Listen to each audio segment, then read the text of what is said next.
Here's part 2 of the Pedro Pascal video. So let's get into it.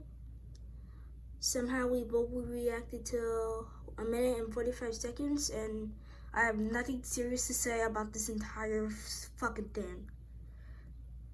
God.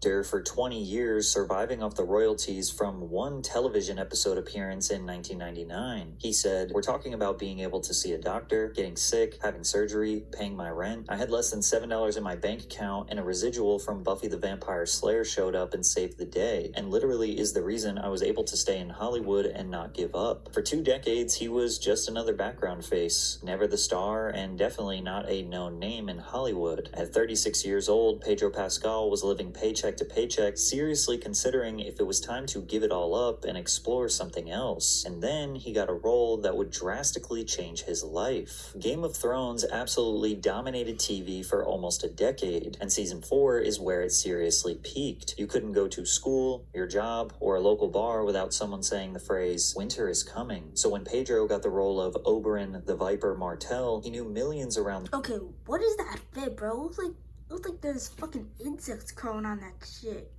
I'm sorry, but no matter how much money I make from starring in films and shows and shit, you will never catch me wearing this type of fit on set. I'm sorry. And who's this transgender looking bitch? Yeah, I'm probably offending so many people right now. The world we're going to tune in.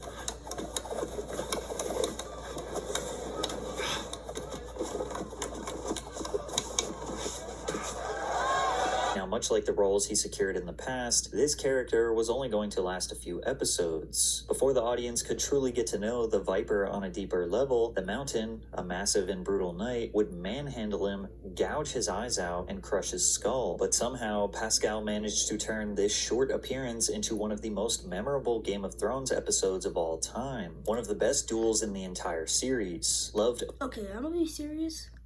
Who the fuck gives a fuck about Game of Thrones? This is probably so offensive right now, it's actually gonna blow up, and I'm all here for it.